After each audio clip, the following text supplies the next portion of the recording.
Good morning. Today is Wednesday, October 12th, and this is Devotions from St. Paul Evangelical Lutheran Church in Carlisle, Pennsylvania. I'm going to take a passage today from Mark's Gospel, and it's a passage where Jesus talks about faith and how we know what our faith is and how strong it is. So this is from the 11th chapter of Mark's Gospel.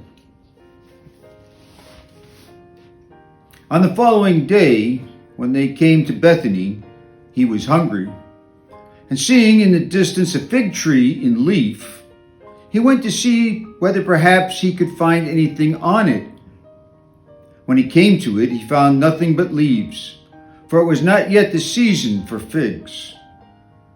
He said to the tree, "May no one ever eat fruit from you again." And his disciples heard it. The next morning, as they passed by, they saw the fig tree withered away to its roots. Then Peter remembered and said to him, "Rabbi, look, the fig tree that you cursed has withered." Jesus answered them, "Have faith in God. Truly I tell you, if you say to this mountain, 'Be taken up and thrown into the sea,' and if you do not doubt it in your heart, but believe that what you will say will come to pass, it will be done for you. So I tell you, whatever you ask in your prayer, believe that you have received it, and it will be yours." This is about faith. Now, it starts out as being about a fig tree, but this was not the first time that the disciples had seen Jesus perform a wonder about nature.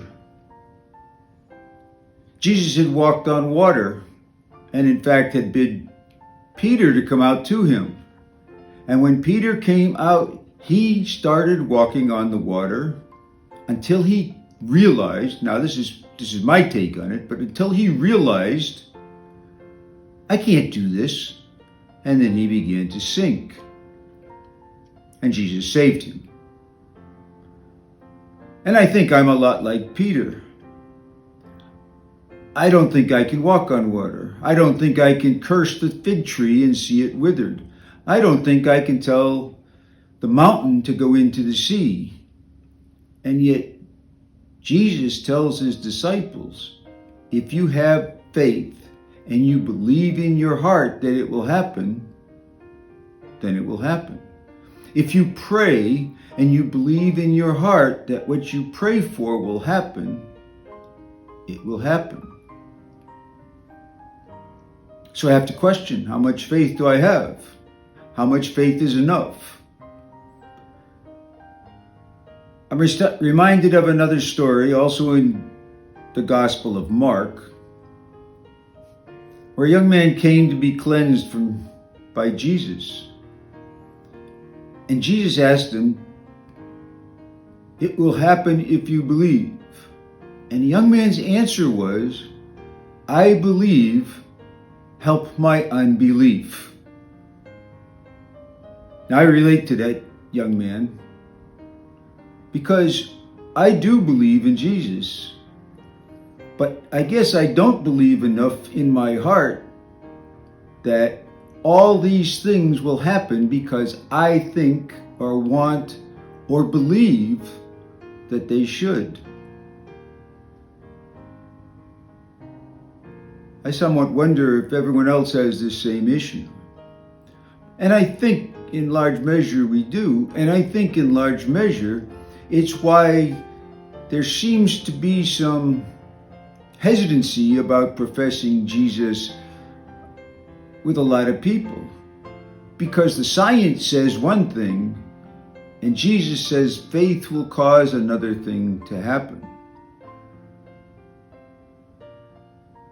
So where does that leave us?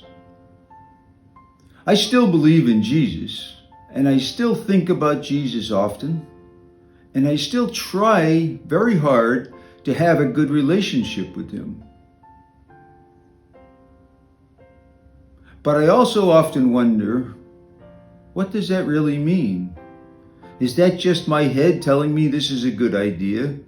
Is this my heart saying, I have this kind of faith, and Jesus has done these things and promised these things, and I believe that? Or is this just fooling myself? I don't think it's fooling myself. I believe in Jesus. I believe that what He said is true and honest and right. And the deficit is not with Him, it's with me and with my faith. But Jesus said, believe in God. And I hold on to that. And I also hold on to the idea that when that young man said, I believe, help my unbelief, Jesus cured him. Jesus had mercy on him. Jesus did what He asked. And at the end of the day, I think that's what's going to happen to me. And I think that my belief is a work in progress. So I'd ask you today, where do you stand on this idea of faith and belief? If, like me, you profess to believe in Jesus, I think that's good. I think that's very important. But if you have issues like I do about telling the mountain to move and throw itself in the sea, then you need to consider, I think, your relationship with Jesus and how faith works in your life. I know that's my issue. I know that's what I have to do, and I try to do that every day. I hope this gives you something to think about, because I find this passage to be quite difficult. It's hard for me to understand how much faith is enough when I know for certain that I do not have enough. Keep hold of your belief in Jesus. Foster your relationship with Him every day. Pray to Him, think about Him, read His Word. He will fulfill His promises. And we will know that what He said about faith is true when the time comes. Have an excellent day.